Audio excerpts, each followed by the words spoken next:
Awesome. Awesome. Payal Kadakia, welcome to Nervous Habits. Thanks for having me, Ricky. I'm glad to be here. Yeah, thanks so much. Before we get into your background and how you built ClassPass, I'm curious, when was the last time that as a consumer you used ClassPass on your phone? Last week. Last week. So you're Yeah, and I opened it this morning to book another class for tomorrow. So I'm an avid user. That's amazing. It's always great when founders and CEOs use their products. So I want to kind of, for listeners that aren't familiar with you, talk through your background and how you got to be the founder of ClassPass. You started out working at a prestigious management consultant firm, Bain and Company. And then after that, you found yourself at kind of a crossroads. So can you tell listeners why you eventually decided to walk away from that position? Yeah. So, after I graduated from MIT, I went and worked at Bain, which was, like you said, a top consulting firm, sort of the path that I was expected to do that, my parents who are, immigrants of India who came here in the 70s, obviously expected their kids to go and have a good education and a good career. So I was checking off all the boxes. But my true passion in life has really always been dance. And, I started dancing when I was 3 years old and felt this really true and deep connection to it. And I was working at Bain and I was dancing on the side and it just wasn't working. I feel like I wasn't doing my best at work. And at the same time, I was in conflict with like being able to go to rehearsals or performances. And I didn't feel like I was being whole to either side of me. I didn't know really what to do at the time. And so the first sort of like big decision I made in my life was to leave consulting, because consulting is a very rigorous job, right? Where you have to travel, it's client services. And so I decided to take a job in the music industry. So I went and moved over to, corporate America to sort of have a bit more of a predictable schedule. So I sort of worked like the 9 to 5, which made it at least easier for me to book the hours of like 5 to 10 on most days so I could dance and rehearse and do all the things that I loved. And during that time, I actually built my first company, which was my dance company. And I started getting girls together and sort of started getting people to perform and dance and putting on shows around the city, which sort of for me, I think became this beautiful time in my life where I learned I was a leader. I learned I was an entrepreneur, even though it was in a small way. It was nowhere obviously at the caliber of what ClassPass was, but I think we sometimes forget that we need to kind of go back to these small things and to start somewhere. And for me, it started in dance and putting on shows in the middle of New York City. That gave me this unbelievable confidence to sort of take the next big leap in my life, which was starting the company. So that's incredible. And I think Payal, in a lot of ways, you were fortunate because you knew from the beginning that your passion was dance. I think for a lot of people listening, they might sort of be in a position where they're at a dead end job or they're working day to day, but they don't really know what lights them up. So for folks who are listening, who don't know what their calling is, do you have any advice for how they might be able to discover what that might be? Absolutely. And I think, this is the question I get asked so many times. And honestly, is also, I think, one of the reasons I started ClassPass, because I felt a little guilty for the fact that I knew what that was so young. And I felt like I had met so many people older in my life who didn't sort of live their day to day with that same sort of like enlightenment and passion and calling. And to me, like ClassPass was a part of giving them a way to try something new. And I know it's like easier said than done, but simply trying something new, right? And that doesn't necessarily always mean an activity. It means changing the people you're around, right? Changing the way you maybe walk to work. It's little small things that can inspire a whole new part of who you are. I think we forget how much the people we're around influence our minds and influence that, our future. And sometimes you need to change who you are. For me, I had to go to San Francisco to sort of get the impetus and the idea of the fact that I could even be an entrepreneur. I would have never felt that in New York City, because at the time, all my friends were in banking and in consulting. And I didn't even understand that as a path to my life. And so sometimes taking a trip, sometimes going on a vacation, trying a new class, right? Going around, being around new people is a really big part of it. The other thing I would say is it's also about tuning inwards. I think a lot of times people think that their calling and their passion is somewhere outside, but it's already inside you. It's really actually about shutting off the noise and hearing it. And I think, I did get lucky where I found that when I was, 3 years old and I was dancing and I felt this connection to something that really propelled me forward. But I think for a lot of people, it's about listening into that deeper feeling versus thinking that someone's going to give it to you. It is not something your parents are telling you to be good at, right? Or your boss is telling you to be good at. And by the way, you might be really great at certain skills, but it might not be fulfilling. And that is really the difference about what that calling really is it's something that you do and you love, but it's also in service of other people, right? It's the impact portion of what that is that gives you that sense of fulfillment, right? So for me, while it was dance, it wasn't me just dancing for myself. It was the fact that I conveyed something to other people. And I think of ClassPass in the same way. I feel like I was able to give hours to people in their life to pursue things that they would have never done. And I think that's really when you feel like you're in the most sync with your calling, is when you know it's in service of other people. Oh, I mean, absolutely. There's a lot to unpack there. I think sort of towards the beginning of your response, you talked about not looking at what your friends are doing and forging your own path. In the book, one of the themes that I got out of it, which I connected with a lot, is asking yourself the question of whose life you're living and sort of not letting other people's expectations drive your behavior. Particularly, you mentioned your parents. So I'm curious, how did your parents, your relationship with your parents, kind of impact the choices that you made, both when you were in the corporate world and when you were, sort of mulling over making the leap to starting your own company? I mean, they still influence my life, right? I don't think it ever stops at some point, but I think the most important thing that I have learned is, first of all, understanding where their expectations come from, right?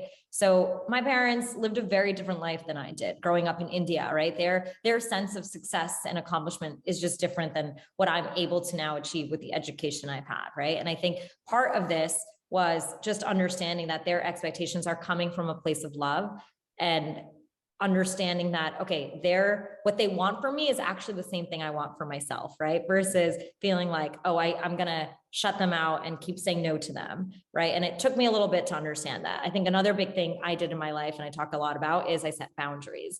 So especially on triggering subjects. For me, it happened to be like the idea of getting married. I think for other people, it can be career path, hobbies that they want to pursue.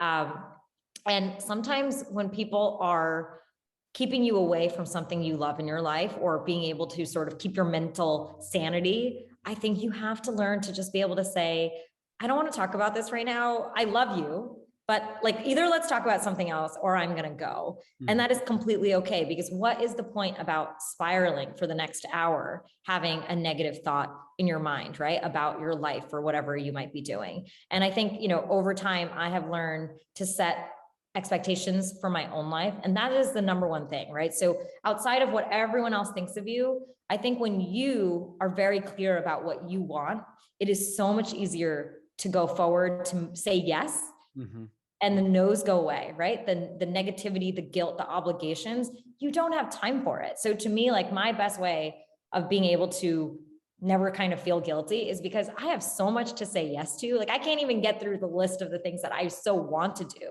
So right. I do not have time to feel guilty about the things that, aren't even on my radar to do. And I think, I had to really build that backbone. I think as a woman, as an Indian woman, I think I really had to fight hard to protect my time, to protect my mind. And, that is such a big part of, I think, the reason I am where I am, is I just didn't really want to chart anyone else's journey. I learned to listen to my own priorities, self-reflect, which is sometimes the hardest thing for so many of us to do. Yeah. And then say yes and not look back. It's interesting. I really appreciate the point about setting boundaries. And I liked in the book that you said that whenever you were in a position where your mom would sort of ask, what's going on? Have you met someone yet? You should be like, all right, mom, like I'm going to head off the phone. I think it's important to kind of set that boundary for yourself and for others. And I also think in terms of what's applicable to your career, setting boundaries for exposure, for like what you're seeing other people are doing, because I think there's so much pressure, and we'll talk about in the corporate world specifically later on, there's so much pressure to conform to what other people are doing. So maybe for people listening, making sure that you're not spending too much time perusing LinkedIn or Facebook to see what promotions your friends have gotten or what they're doing in their careers. And as Payal, as you just said, self-reflecting on your own career and your own journey. Yeah, I think I hate saying this, but like when you are in love with your own life, you kind of stop caring about what other people are in a way doing. You don't have time for it because you're too busy living your own life. So make your life so fulfilling that while you, of course, can be happy for other people and all of that, you're not looking at them to be like, because I don't have enough, right? You have to learn to fill your own cup. And like I said, that comes from doing the things that you love, right? And you might be at a job that you might not like. And I talk a lot about this in the book too, is what are you extracting from that, right? So I may have had jobs that, I didn't love per se because I wanted to dance, but I got a lot out of them, whether it was the network I got from them, the understanding of industries. And I think it's important to know what that is, be proud of that, but also set a plan for the future, right? I think a lot of the times what happens is you don't know how to set that plan forward, whether it's financial, right? And I go into a lot of that is, I never want money to stand in the way of someone. I mean, my parents came here with nothing. Mm-hmm. And so to be at the place I am today, I know it came from like prioritizing, budgeting, and creating a plan forward to achieve my dreams. And I think we sometimes figure that, okay, I'll never be able to do it, so we don't get started. But like a 2-year plan of being able to pursue your dreams is better than having no plan and never being able to do it. And I think that's so much of what we have to do is sometimes these constraints, whether it's a job you don't like, any of it, is how do you use that to strategize your life in the way that leads you to where you want versus sort of being reactive to the life that you're in. I totally agree. And I think also taking kind of stock of what's holding you back, you talk a lot about fear, right? Like when you were in the corporate world, you had a fear of sort of letting that go and starting on your own. And something I really enjoyed reading, and if you don't mind, I want to share this quote with listeners, is you said that when you left your job at Bain, and wanted to sort of forge your own path, create a new company, you wrote, "Many of my colleagues offered to help in any way they could. No one thought this was a bad idea. On the contrary, many people actually had looks of admiration on their faces, almost as if they wished they could leave and work on something they loved." So that's kind of a powerful reminder that other people might have even been a little bit envious of you for going your own way. Yeah, you're right. I mean, I always remember that moment so clearly because I was so scared. I mean, quitting your job when you're in your 20s and not knowing what you're going to be doing is scary. And I always remember all those conversations and the fact that people were literally like, wow, I really wish I could do the same thing that you're doing. And that's when I was like, whoa, like this is the way to live life. And absolutely, like I think I hope on no one, like I don't want anyone to end up like in their 40s, 50s and having that feeling. I would want them to have done it early as well. Rip the Band-Aid early, obviously with having a plan, which is a big part of it. But rip it, because you put a plan together, whether it's skills, money, time, any of it, you put a plan together that'll enable you to take that leap. Absolutely. And one of the issues I think people grapple with and you talk about in the book about making sacrifices in your career, about how being successful means missing weddings, missing family time, birthdays. And I think people in corporate America, they're sort of in this period where they don't know how to say no. And if they're faced with having to take time off, they feel this sense of guilt or shame. I mean, speaking to the legal profession specifically that I'm a part of, there's almost sort of a pride in working 60 to 70-hour weeks, and conversely shame when you leave at 5:30 or 6 p.m., even though that's what's healthy. So what do you think about this dilemma in the corporate world? And was this sort of a factor in your deciding to leave and start your own business? Yeah, I mean, I think, I talk a lot about this even with just like inviting my colleagues to a dance show, because I had this conflict of, whoa, if they know what I do outside of work, do I look like I'm not working hard enough, right? If they knew that I was attending dance rehearsals to perform.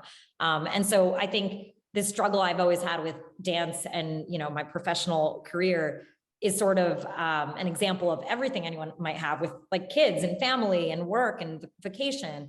It's constantly about figuring out what matters to you. But I have learned when you are confident about it, no one will question it. It's when you ask for permission that people are like, wait, should I be saying no to you? It is. And you have to know what you're doing well. Obviously, if you do your work well, what is anyone ever going to say to you? So to me, like I have lived by the mantra and the principle of like, if I say yes to you, I'm going to do it at 150% or I'm not going to do it. Right. And I think that applies to work and what you can do as well. And obviously that comes because you have to be passionate about it, which, is sometimes hard to get if you're not in a job that you completely love, but you have to protect your own time. And sometimes when you're in that jam and you're stuck sort of in that day to day, in order to move forward, right? And once again, I'm thinking maybe it's in a year out to be inspired for something new. If you don't take care of yourself, you will never have enough iterations in yourself and in your mind to be inspired and enlightened enough to even maybe quit in 2 years, right? If that's even where you want to get to, you will stick with the grind. And by the way, if that's what you want to do in life, that is completely okay too. I think that's always important for people to know too, is it's other people's success doesn't have to be yours. And you might be like, I live and I work because I want my family to be provided for. And that is some people's mission in life. That was my parents' mission in life. And that was their duty. And I 100% respect that, right? It's all about what you're being driven by. Are you being driven by fear? So back to what you were saying, is it, I'm not doing that because I'm scared. It is important to know that when you're reacting out of fear versus reacting out of love or passion, right? It is, I want to go and pick up my kid from school because I love my kid. Why should you ever feel bad about that?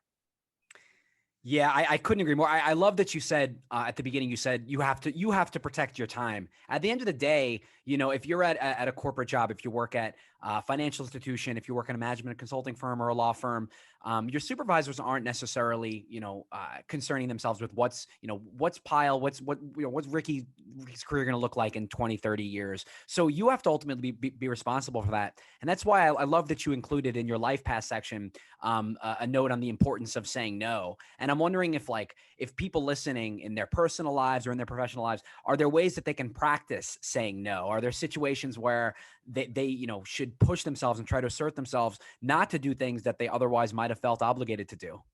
I mean, the best way to start, and I've had this practice for a very long time, is, on Sunday nights, I have a doc. It's called Payal's Weekly Priorities. And I go through and I have all my priorities, whether they're professional things, creative things, home things.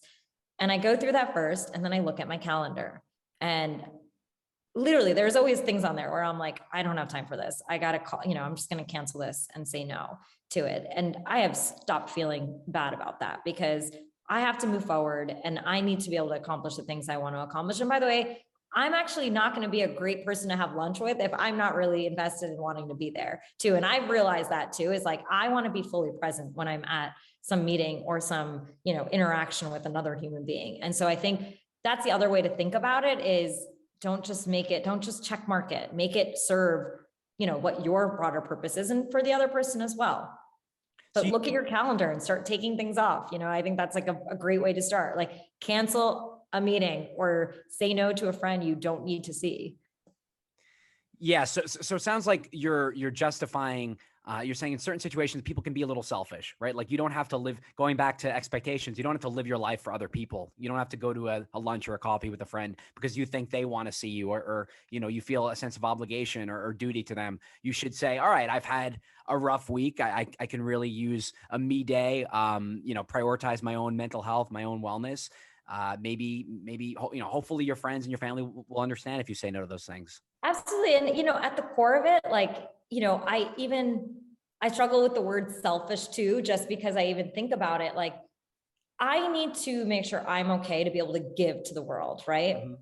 And if you really think about it in the sense of I would have never been able to create a company like ClassPass, which I know has changed a lot of people's lives, if I didn't take care of myself. Right. And so I know it's in this way, you have to think about it as, what am I doing to be able to enable myself, to unleash myself for the service I am put on earth to do, right? Instead of the everyday interactions that everyone's sort of obliging you to. And so if you start thinking about it like that, because I know the word selfish is hard to hear for anyone, right? No one wants to be like, oh, I'm being selfish. But I would take out the word guilt and I would take out the word selfish and make it about, how am I positioning myself, my mind, my body, my emotions to be in a place where I can serve the world, in the best way I can. Absolutely. No, I totally agree with that. Something that I really identified with in the book, one of the common threads was the importance of your identity in your evolution, and how your identity was never one singular thing. It wasn't that you were just Indian, you were Indian and American. You know, you weren't just a dancer, you were a dancer and a businesswoman. So I'm curious, why do you think, Payal, in you know, the professional world and in the personal world as well, people have a tendency to get boxed into these singular identities? It's just easier for the world, right, to make sense of something, right? We can only process so much information with our minds. And so that's what just happens, right? People are quickly labeled and quickly, you know, put into a box because it's the easiest way for other humans to kind of understand, right? The best way against that is obviously education and seeing more diversity and seeing more representation, because you realize that things have so many different threads to them, right? And I think what I have always thought of in my way, whether it was, you know, my Indian American identity or even, you know, being a business and a creative, is bringing all of those strands together wherever I could. Even though in the beginning, I think I was shy in doing that. Like I talk a lot about how much I separated all those parts of my life. Like I literally had like my Indian friends and then my American friends, and they never saw each other. I do remember by the time like I graduated, like there were like Indian parties I would take my school friends to, Yeah. and feeling like, wow, like this is great to have everyone in the same place. And obviously by the time I went to college, things started finally blending. But I think we all need to be able to bring all of the layers of who we are and threads of who we are into one place. And I think, you know, one of the things is obviously finding communities, right, that can help you understand the depths of all of your different layers, right, who will accept you for all the different parts you are. Sometimes we shut down layers of who we are. Like there were times where I was like, I don't want to be Indian, right, in this circle, because I'm going to look one way or another. Or, oh, like, are my investors going to think I'm not smart if they know I'm a dancer? Like these are the things that went on in my mind. And over time, I was like, no, these are the things that make me exceptional. I need to show these. And so I can literally tell you, like every investor I've had in the company, every major investor has probably seen me dance at this point in my life, which is incredible. And I even have, one of my main investors, and I talk about this in the book, like he's literally like, I invested in you because I saw you dance. And, literally, like if we go and meet people, he whips out like a YouTube video of me dancing. It'll be with like a huge like CEO of a company, but I'm like, great, like you totally understand me. And once again, understand also what this company is about, which makes me so proud. And then, if the Indian and American side, like over time, like I have really learned to celebrate both, mostly through obviously the work I do on the art side and my dance community. But I've really learned to say, like, this is actually what makes me beautiful. And it is on me to share these different layers, right? And have that deeper understanding of my roots to share with people. But, I think it's a journey for everyone. I think we constantly change. Like I became a mom and now I'm like dealing with like that, label and what that feels like. And the questions people ask you because of that. And you start to realize like it never really stops, and so you have to have a very strong core on who you are. And when you face moments of adversity or points where you don't fit in, you just need to remember that clear inside part of you. So you have the confidence. Like confidence is everything, right? When people always ask me like, how was it being a woman in tech, right? Like, I mean, yeah, I was one of the few women who was ever in so many of the rooms I was in. And I remember not ever feeling like, oh, I don't belong. Because by then I remember building this sense of confidence and sort of like this armor of, no, I'm incredible because of all these different things. And actually all these different things make me the perfect person to build this company. There's no one else who has this combination of traits that would probably be able to tackle this problem and build something. And when you start to think of it like that, I just think, it changes for you and it changes how people begin to perceive you. Yeah, I mean, I actually think you struck on something interesting in the book that a lot of people can identify with when you talk about how a lot of us have these multiple identities that you're speaking about. And I think for most people who do compartmentalize, they're one person at work, they're another person with their friends, another person with their family. I mean, I can speak from personal experience working at several different firms. Like I almost have a tendency, and I bet you can relate to this as well. I have a tendency to like rein in my personality in the workplace. So if I meet people when I'm out or, in social settings, I come across as very lively and goofy and lighthearted. But if you worked with me 7 years ago in 2014, you would know that, right? I might come off as more serious in the workplace. Right. So I wonder, like, and I do think a lot of people listening are probably shaking their head like, oh, that kind of sounds like me. So I wonder, you mentioned a moment ago, you said, I think that the responsibility is on me, is on you for disclosing those parts of our identities. I wonder, just to kind of push back a little, is the responsibility also on people at work to ask questions and to show an interest and things like that? What do you think about those competing ideas? No, I mean, I think it's the fact, and I think about this, the amount of people who showed up to my dance show when I invited my office to it. Like, No. it's their interest in being able to want to come. And you're right. It is on everyone to ask you also, like, as a leader, I have learned this after, having all the employees I've had, like, I want to know what's going on in your life outside of work. Because, by the way, you are not going to be able to give me 150% at work if, like, there is other stuff going on in your life. Please let me know what's going on. And I think, it's that humanness that we all need, especially in the workplace, that really makes, like, teams fun working with. Like, how do you become friends? Like, it's because you actually know what's going on in people's lives, right? And I think, as a leader, I have 100% done that. I have always invited my entire team to my performances, or like, like, I remember when I started dating my husband, he would come to work. Like, I wanted to be very open about, like, life is the same for everyone. Like, everyone has a lot of the same challenges. Why are we only bringing a certain set of challenges and problems of what we're going through, or a certain part of our life to work? Because it is so important to bring all of it. And I think it comes very much down from the leadership. I've learned that over time.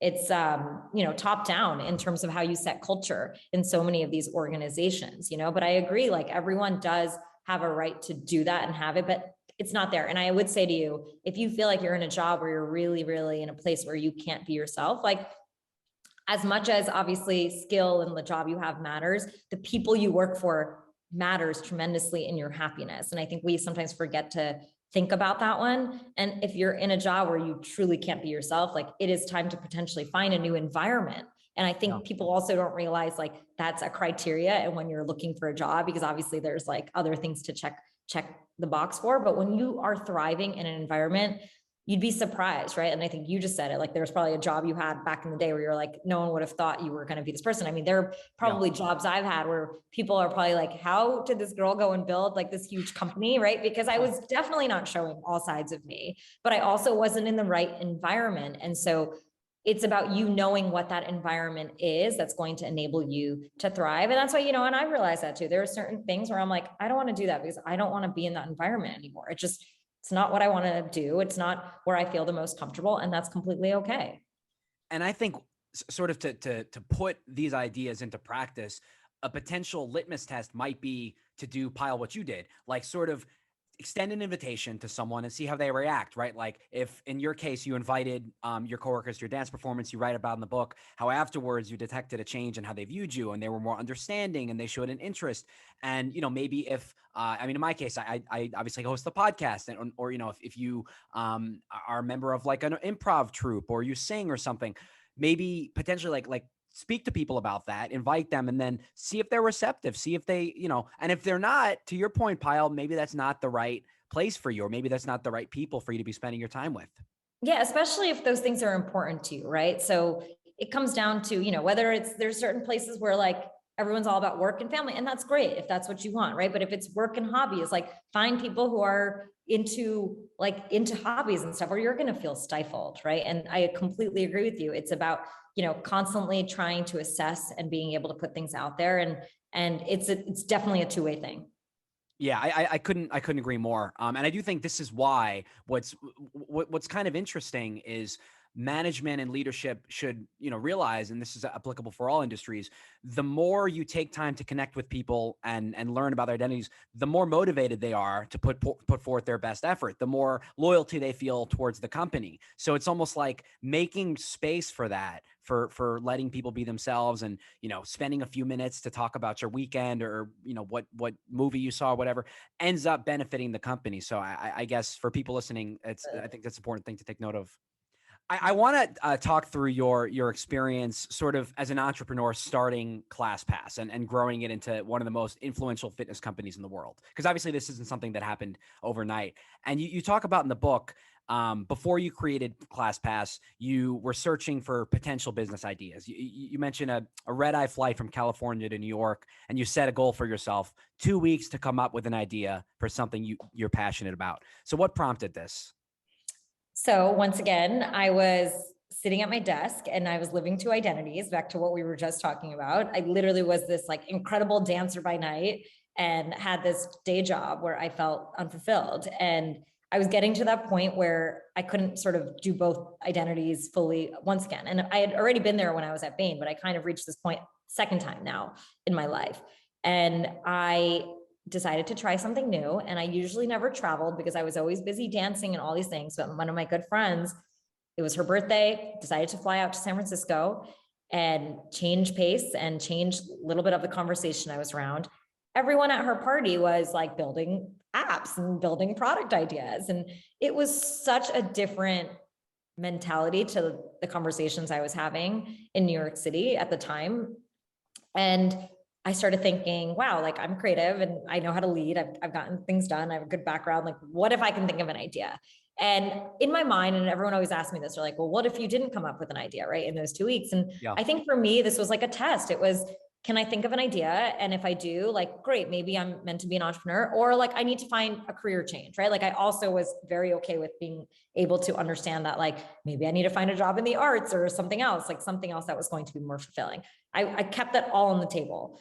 And, you know, I just got, no, I'm not going to say lucky. I think the universe, obviously, like with all my background and all of that, put me in this place where I was open to getting an idea and I was living my life, right? Like in the way I normally would. So I was going to ballet classes and I was literally living the ethos of what, you know, ClassPass sort of is, sort of without it. And I hit a problem, right? And I hit a problem that I thought needed to be solved. And I felt like I was the perfect person with my combination of skills and background to do it. And I knew I was going to be really passionate about it. Obviously, it started with like this one moment and the product idea was different and it evolved. But the impetus of me wanting to solve a problem was the most important thing. And I think, you know, the best entrepreneurs out there start by wanting to solve a problem in the world and don't stop until they've solved it. It's less about a product idea or a business model. It is really about solving a problem in the world. And that's really what I was faced with 2 days after that red eye flight.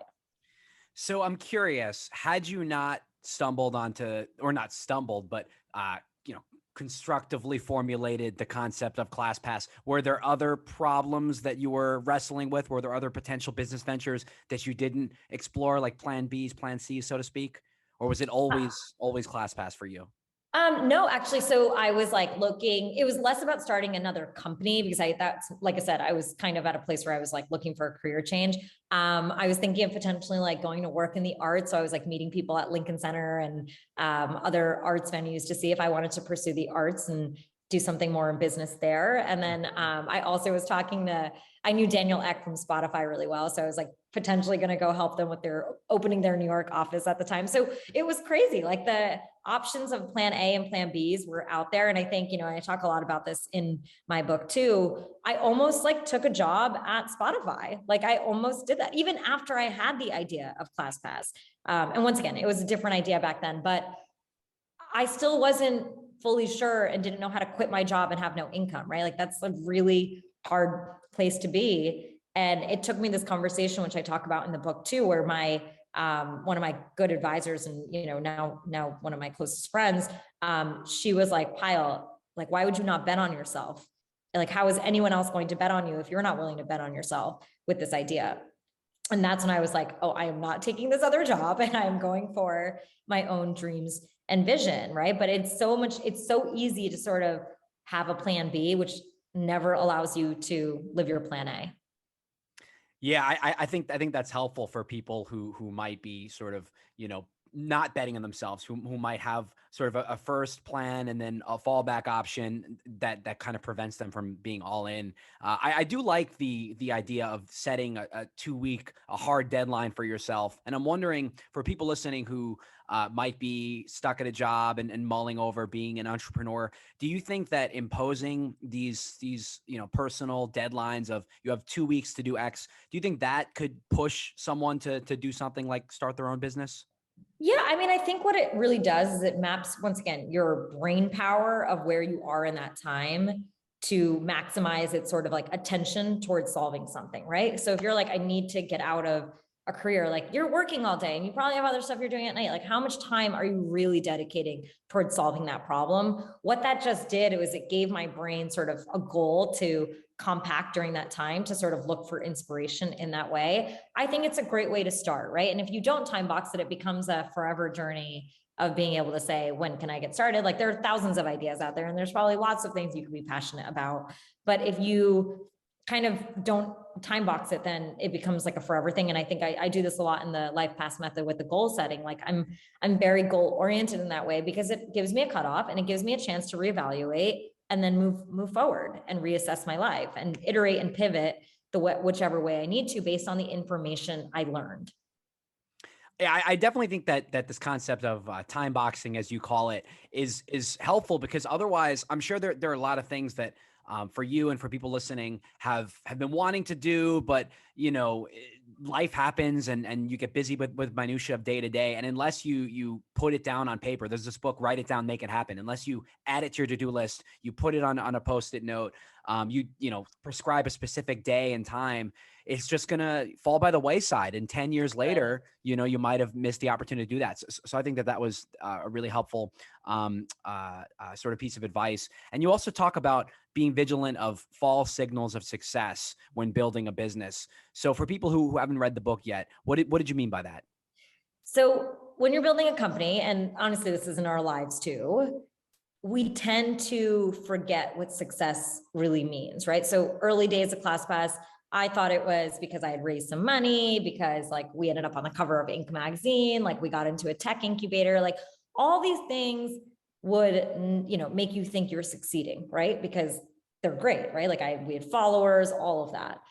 What we didn't have when we launched was anyone who went to class and any money. Now that's a problem, right? So we sort of forgot to think about what success was, right? And a lot of times it's, when do I get to 10,000 customers or whatever these numbers were? Like I needed to book one class, like literally getting that first reservation. And people don't realize this, like took me 3 years, right? Wow. And it was the hardest thing. And it was the most rewarding thing. Like when that first person went to class, like the amount of joy I had reminded me. And like I said, it was the only thing that mattered. And none of the other smoke and other things had any impact on our success. The only thing that mattered was getting somebody to class. And it's easy to forget that, right? And even in our own lives, when we think about, I think with like New Year's coming up, and I have my whole goal setting method that I do every quarter, we tend to think that these big things like, oh, I'm going to run a marathon, I'm going to get a promotion,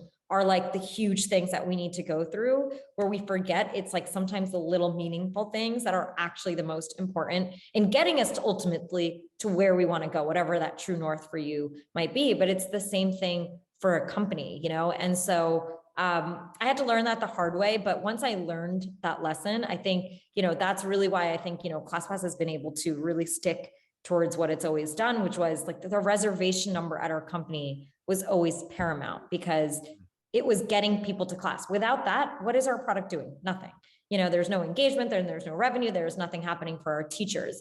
And I think for everyone, it's about really figuring out, what that true north is, what that metric might be, and then not getting, into the false signals of success, which is like based on society's expectations of what you should be doing.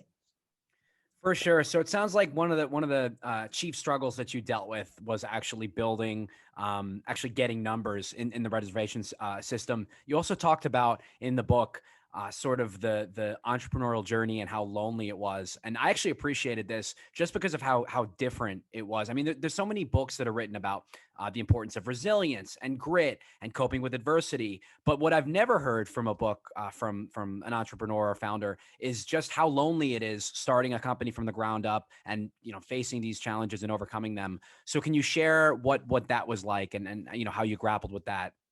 Yeah, and I think one of the hardest parts, and by the way, like I had, a great co-founder through the beginning, and I always feel like, doing this stuff alone is really hard. But I think at the end of the day, when you're the CEO, like there is a sense of just a feeling of pressure and responsibility that like you have to, whether it's, like I said, board, investors, and then to your team, and then the mission, right? And I think all those things can feel really, really lonely at times, and you need to be able to have the emotions to be able to deal with it. I think I talk a lot about, and I talk about this experience where I literally got maced and mugged in the middle of, of a coffee shop when I was starting the company, and I kind of wanted to like hide my emotions, and I think going back to what you were saying, it's our emotions that make us human. And I think when we are able to deal with that, it also makes us like more empathetic as leaders, as creators,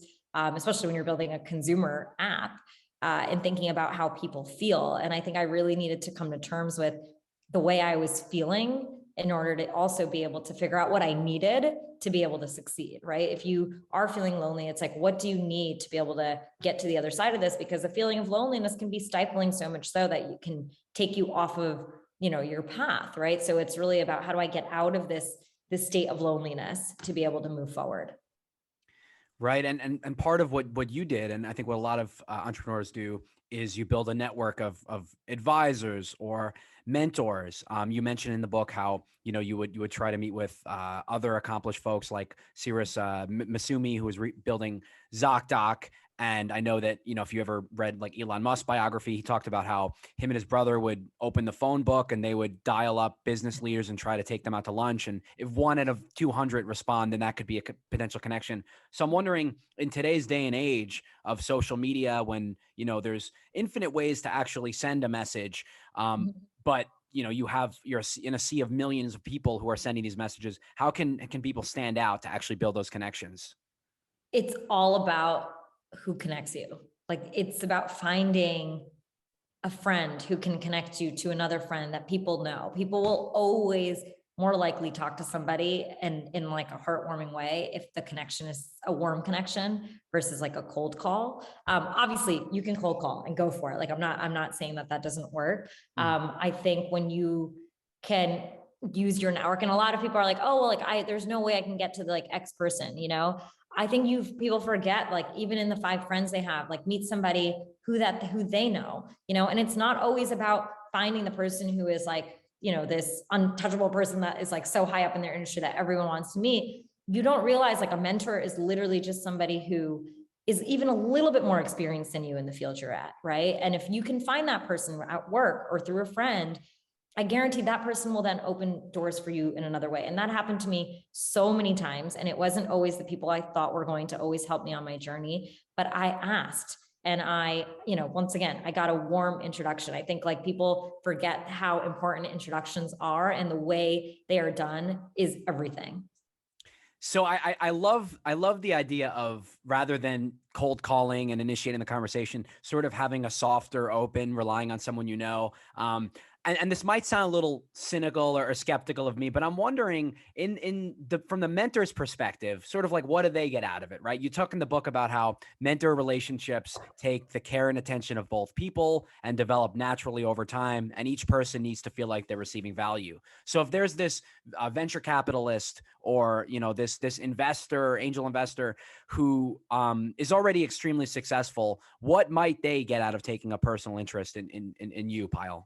Well, the best way to get to an investor is finding a CEO who they've invested in, who's done well. That's the best way, right? So it's actually about finding a founder, right? Who probably is more likely to talk to you, by the way, anyway, because founders like to talk to founders. It's just the way it goes, right? So that's really the way in. It's like until you go to an investor, and the investor is used to what? Everyone asking them for money, right? Like that is their job. So you have to either find a way in, and the best way is to have someone they trust, right? Another CEO who's hopefully like done well for them say, hey, I'd like for you to meet Ricky because Ricky has done really well, or here's Payal, right? Because I've been working with her, or I've spoken to her. I see some progress. I like her vision. Can you do a call with her? And now they're like, oh, okay, like this person I respect is recommending this person. I'll take the 30-minute call. If you don't go in that way to an investor, it's very unlikely, unless they like kind of bump into you once again, like at a conference or whatever.